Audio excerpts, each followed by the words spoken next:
Pria ini dipaksa menikah dengan bosnya sendiri. Bukan karena cinta, tapi demi menghindari deportasi. Dan yang lebih parah, sang bos terkenal galak, dingin, dan ditakuti semua orang.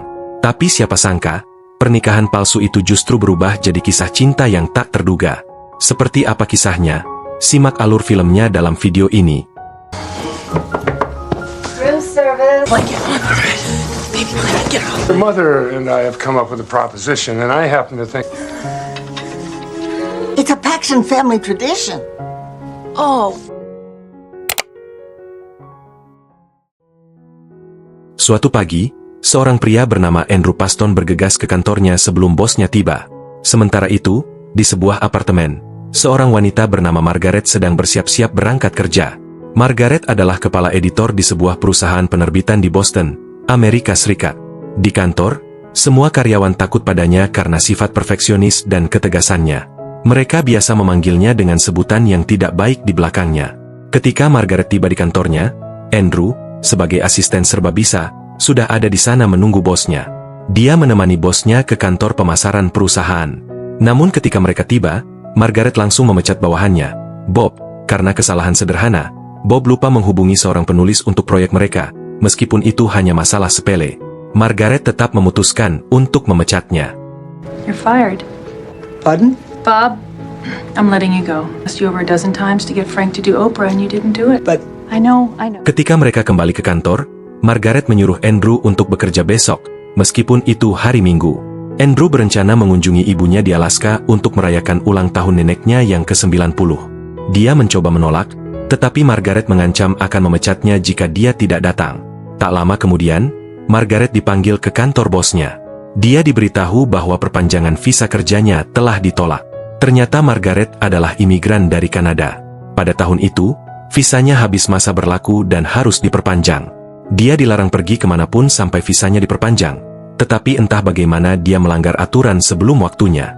Demi pekerjaannya, dia takut proyeknya tidak akan berjalan lancar meskipun dia memiliki orang kepercayaan di proyek tersebut.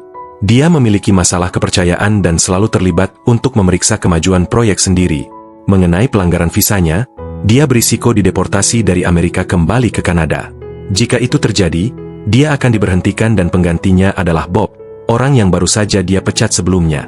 Di tengah rapat, Andrew tiba-tiba masuk ke ruang direksi. Margaret tiba-tiba mendapat ide agar dia bisa mempertahankan posisinya. Dia memberitahu atasannya bahwa dia dan Andrew akan segera menikah secara sah dan aturannya adalah jika seorang imigran menikahi warga negara, imigran tersebut juga akan diberikan kewarganegaraan hanya dalam 3 tahun, bukan 5 tahun seperti yang awalnya tertulis dalam aturan. Andrew bisa mengatakan apa saja, tetapi dia tahu bahwa bosnya sedang mengalami masalah dan dia memilih diam untuk membantunya. Untungnya, bosnya mempercayainya dan menyarankan agar dia mengajukan permohonan pernikahan ke imigrasi agar masalahnya dapat diselesaikan dengan cepat. We're getting married. We are. Getting married. Try to fight it and... Isn't he your secretary? Assistant? Just make it legal. Oh, we need to get ourselves to the immigration. Are we good? Dalam hitungan detik, gosip tentang pernikahan Margaret menyebar ke seluruh staf. Mereka tidak menyangka Andrew akan menikahi bosnya. Ketika mereka kembali ke kantor Margaret, Andrew yang sudah bingung dengan semua itu bertanya apa maksudnya menikahinya.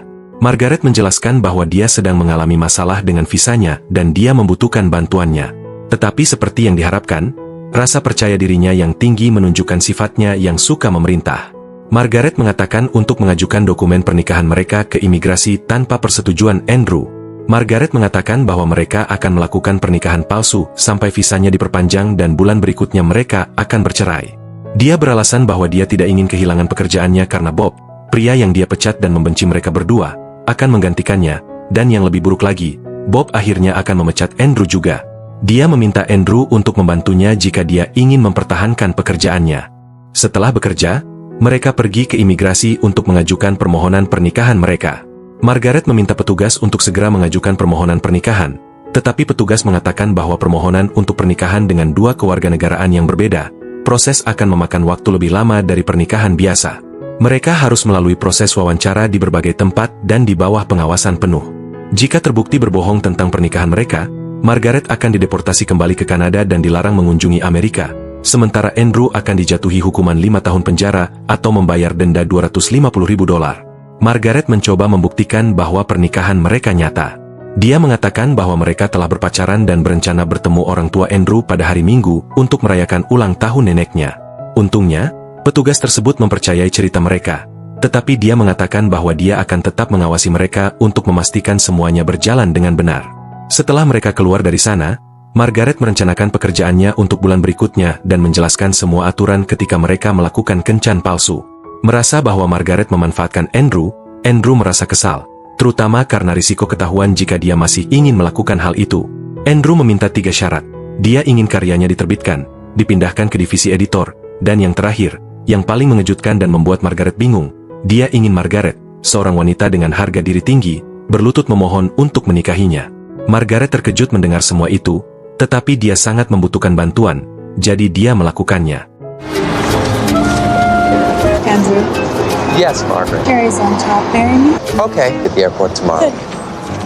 Pada hari Minggu, Andrew dan Margaret pergi ke Alaska untuk bertemu orang tua Andrew. Di pesawat, Margaret mengatakan bahwa dia akan tinggal di hotel selama kunjungan mereka. Dia tahu bahwa Alaska tidak semewah tempat asal Margaret dan mengatakan bahwa keluarga Andrew pasti miskin, jadi dia berjanji untuk tidak merepotkan mereka. Selain itu, dia mengatakan kepadanya bahwa nanti dalam wawancara, ketika petugas bertanya di mana mereka biasanya menghabiskan waktu saat berkencan, dia menyuruh Andrew untuk mengatakan bahwa mereka kebanyakan menghabiskan waktu di apartemennya. Dia menduga apartemen Andrew tidak sebesar miliknya dan berpikir bahwa petugas itu tidak akan percaya bahwa seorang bos seperti dirinya ingin menghabiskan waktunya di apartemen kecil. Mendengar itu, Andrew tidak mengatakan apapun. Ketika mereka tiba, ibu dan nenek Andrew ada di sana untuk menjemput mereka. Dalam perjalanan, Margaret melihat hampir setiap bangunan memiliki nama keluarga Andrew, bahkan merek tas yang dibawanya pun bertuliskan Paston. Di pelabuhan, Margaret meminta izin Andrew untuk mencari hotel, tetapi ibu Andrew menawarkan agar Margaret tinggal bersama mereka. Ketika ia mengetahui bahwa mereka harus naik perahu untuk mencapai rumah Andrew, ia berkata bahwa keluarga Andrew terlalu miskin sehingga mereka harus naik perahu untuk sampai ke rumah mereka. Ia berpikir bahwa Andrew tinggal jauh dari kota karena kemiskinannya. Tetapi setelah beberapa lama menaiki perahu, mereka akhirnya tiba di rumah keluarga Paston, sebuah rumah yang sangat besar di sebuah pulau pribadi, pulau yang dimiliki keluarga Andrew. Tidak hanya itu, bisnis dan properti di kota yang memiliki nama keluarga Paston juga dimiliki oleh mereka, termasuk rumah sakit dan bandara di sana. Margaret tidak pernah menyangka bahwa keluarga Andrew sangat kaya. Ketika mereka tiba di rumah, mereka disambut dengan pesta. Margaret bertanya mengapa Andrew tidak memberitahunya tentang keluarganya, tetapi dia menjawab bahwa itu tidak penting. Terlebih lagi keluarganya tidak ada hubungannya dengan pekerjaannya. Tak lama kemudian, mantan pacar Andrew muncul, lalu dia memperkenalkannya kepada Margaret. Ibunya kemudian memintanya untuk menceritakan bagaimana dia melamar Margaret. Karena mereka tidak pernah menyangka akan ditanya pertanyaan seperti itu, mereka berbohong. Karena perbedaan cerita mereka akhirnya saling berdebat. Setelah selesai, semua orang bersorak untuk mereka. Mereka meminta Andrew untuk mencium Margaret, dan Andrew segera meraih tangan Margaret dan menciumnya. Tidak ada yang menyangka dia akan mencium tangannya.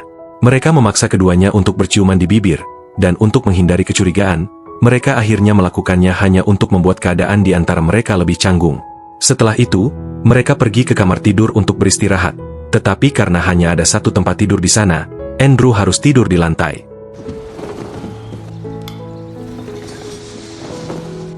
Okay. Keesokan harinya, Margaret mendapat telepon dari kliennya, tetapi selama panggilan itu, anjing keluarga datang dan mengganggunya. Sesuatu yang lucu terjadi ketika seekor elang tiba-tiba muncul dan mengambil anjing itu. Enjoy your words as well. They are. Frank, give me that dog! Okay, great. I'm sorry, so sorry.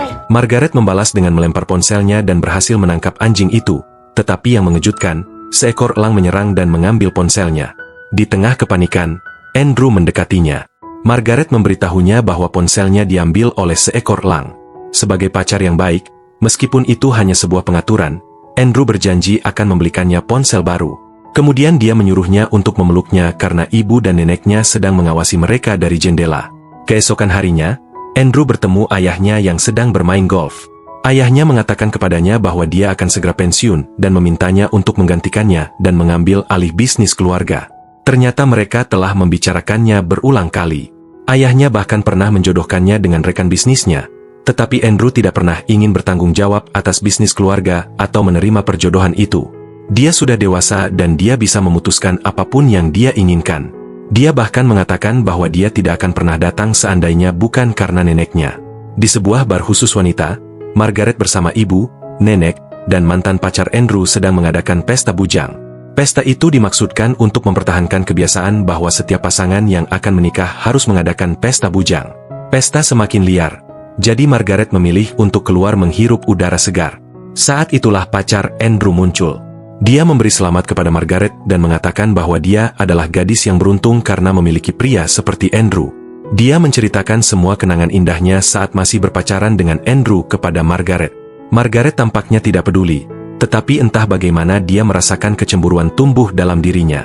Ketika mereka pulang, mereka melihat Andrew melampiaskan amarahnya dengan memotong sesuatu sambil mendengarkan musik. Ibunya tahu betul bahwa dia akan melakukan itu setiap kali dia bertengkar dengan ayahnya. Jadi dia pergi untuk memarahi suaminya. Pertengkaran ayah anak itu tidak pernah terselesaikan sejak dulu. Suaminya selalu memaksakan keegoisannya pada Andrew, meskipun Andrew selalu menolak. Dia ingin suaminya menghormati pilihan hidup Andrew dan mengalah pada semua urusan bisnis keluarga. Margaret mendengar percakapan itu dari jauh. Kemudian, ketika Margaret baru saja keluar dari kamar mandi setelah mandi, Andrew masuk. Ruangan itu tanpa menimbulkan kecanggungan di antara mereka. Tidak ada lagi kecanggungan di malam hari. Margaret bertanya kepada Andrew mengapa ia memilih menjadi editor daripada meneruskan bisnis keluarga. Andrew berkata bahwa ia selalu bermimpi menjadi editor sejak kecil. Terbawa suasana, Margaret juga menceritakan kisah hidupnya kepada Andrew. Dulu di Kanada, ia adalah anak tunggal dari orang tuanya. Ia pergi ke Amerika dari Kanada meskipun tidak memiliki siapapun di sana. Ia berjuang untuk memenuhi kebutuhan hidupnya hingga akhirnya mendapatkan pekerjaan di perusahaan yang layak, bahkan posisi yang layak seperti sekarang. Dari sana, dari kehidupan sulit yang ia jalani, ia menjadi seperti sekarang, seorang wanita yang keras dan tegas yang ditakuti semua orang di kantornya. Sejak saat itu, Andrew lebih mengenalnya. Ia tahu bahwa bosnya sama seperti wanita lain, seseorang yang membutuhkan kasih sayang, seorang wanita yang menutupi hatinya yang rapuh dengan ketangguhannya. Keesokan paginya, ketika Andrew dan saat Margaret masih tidur, seseorang mengetuk pintu kamar mereka. Margaret panik dan segera membangunkan Andrew untuk memintanya pindah ke sampingnya. Ketika pintu dibuka, seluruh keluarga masuk. Room for one more? We If want you to got- get married here tomorrow. Oh, it would be a dream come true. And you can get married like we did in the barn. Oh. Tiba-tiba, nenek Andrew meminta mereka untuk memindahkan hari pernikahan ke besok, saat hari ulang tahunnya. Mereka berdua terkejut dan mencoba mencari alasan untuk menolak rencana tersebut. Neneknya terus mendesak mereka, dan mereka tidak punya pilihan selain menerimanya. Ibunya mengatakan bahwa semua orang di keluarga akan mengatur semuanya, sehingga mereka tidak perlu khawatir tentang apapun. Ketika mereka akhirnya pergi, Andrew panik. Keluarganya telah bertindak terlalu jauh dalam hidupnya. Dia takut jika mereka menikah dan bercerai hanya dalam sebulan, neneknya akan tiba-tiba terkena serangan jantung. Margaret memeluk dan menghibur Andrew untuk menenangkannya, hanya untuk menyadari apa yang telah dia lakukan. Kemudian, pagi itu, Margaret bersepeda untuk menenangkan pikirannya, tetapi alih-alih tenang, dia malah mendapatkan perasaan yang lebih campur aduk. Dia ingat tindakannya yang tanpa sadar memeluk Andrew pagi itu. Di tengah perjalanan, dia mendengar suara aneh dari hutan, dan ketika dia memeriksanya, ternyata itu nenek Andrew yang sedang melakukan ritual aneh untuk memastikan semuanya berjalan lancar di hari pernikahan besok. Margaret ditarik untuk ikut serta dalam ritual tersebut, tetapi alih-alih menari, ia malah mempermalukan dirinya sendiri saat menari. Tiba-tiba Andrew datang menjemputnya untuk membelikan ponsel baru.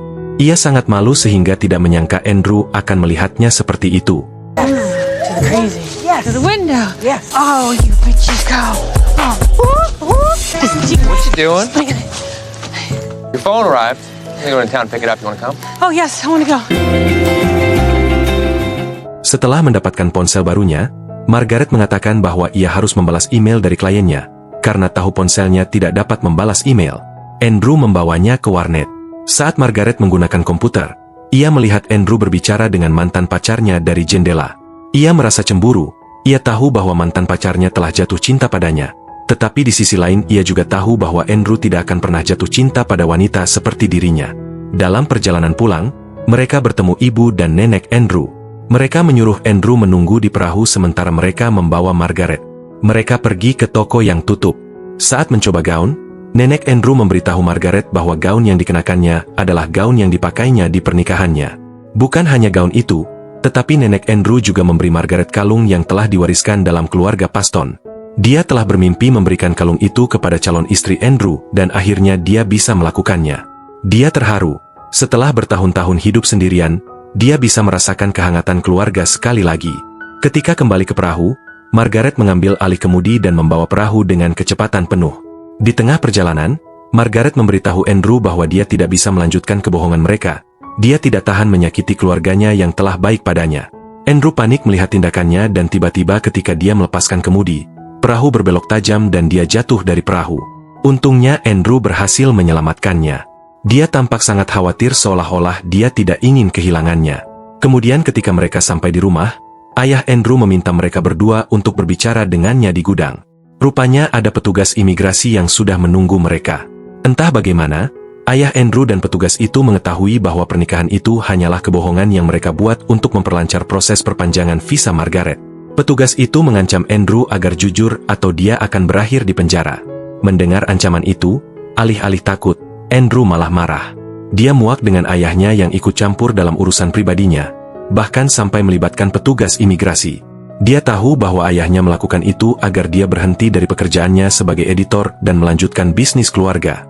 Dengan percaya diri, dia mengatakan bahwa dia mencintai Margaret. Apapun yang terjadi, dia akan menikahinya dan membuatnya menjadi wanita paling bahagia di dunia. Mendengar itu, ayahnya terdiam. Malam itu mereka harus tidur terpisah karena mereka akan menikah malam itu. Andrew tidak bisa tidur. Dia terus memikirkan apa yang telah dia katakan hari itu.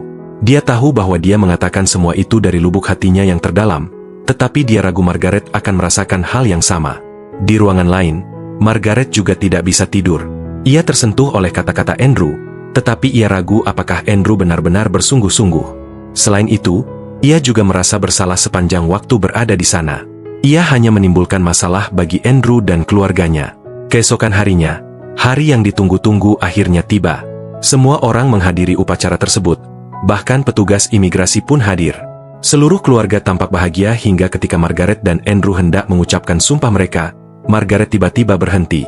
Ia mengaku bahwa pernikahan itu hanyalah sandiwara. Family and friends are all... Hi there. I am a Canadian who was about to be deported. This was my fault. Margaret. Sejak ia datang ke keluarga itu, ia selalu merasakan kehangatan dan kebaikan mereka. Ia tidak tega berbohong kepada mereka dan memutuskan untuk mengaku di depan semua orang. Ia juga mengatakan bahwa dialah yang merencanakan pernikahan itu dan Andrew hanyalah korban, karena ia mengancam akan memecatnya jika Andrew menolak untuk terlibat. Setelah pengakuannya, Margaret segera pergi dari sana. Andrew mencoba menenangkan semua orang sambil terus memikirkan Margaret. Ia mencoba mencarinya di kamarnya, tetapi yang mengejutkan, Margaret tidak ada di sana. Ia hanya menemukan gaun pengantin, naskah yang ia tulis, dan surat dari Margaret yang mengatakan bahwa ia meminta maaf karena tidak menerbitkan karyanya.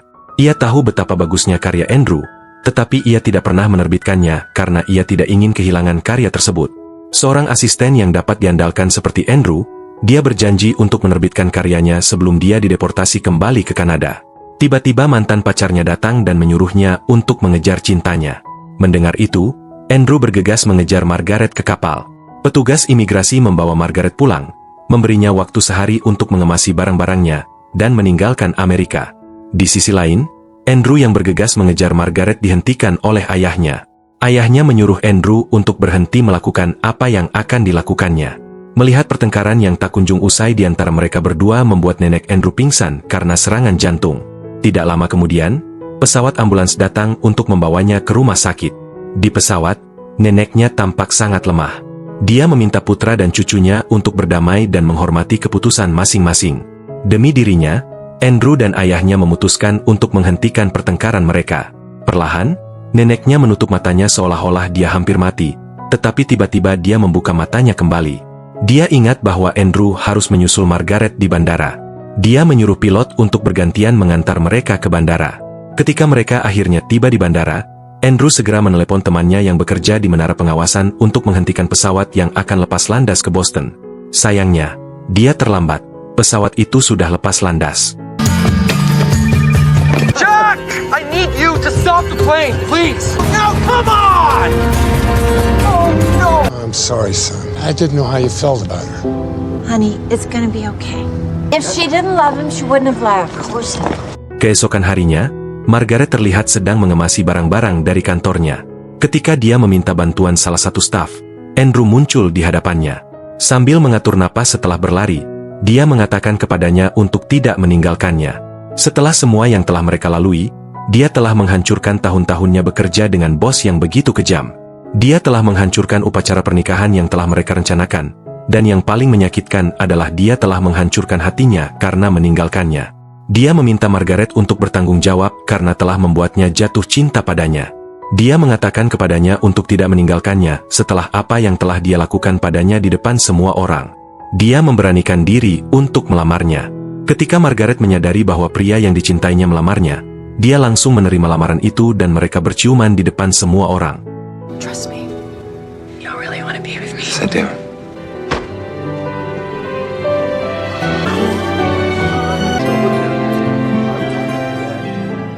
You two are engaged again. Yes. Beberapa hari kemudian, Margaret dan Andrew pergi ke kantor imigrasi untuk mengajukan kembali permohonan pernikahan mereka. Meskipun petugas itu masih marah kepada mereka karena berbohong kepadanya beberapa hari yang lalu, dia masih memberi mereka kesempatan kedua dengan satu syarat, tidak ada lagi kebohongan di antara mereka. Petugas itu menyetujui permohonan mereka. Gimana menurut kalian tentang film ini? Komen di bawah. Pilih tanda like bila suka video ini. Dukung channel ini dengan subscribe dan aktifkan lonceng notifikasi, agar gak ketinggalan video terbaru di channel ini. Terima kasih yang sudah nonton video ini dan sampai jumpa di alur film lainnya.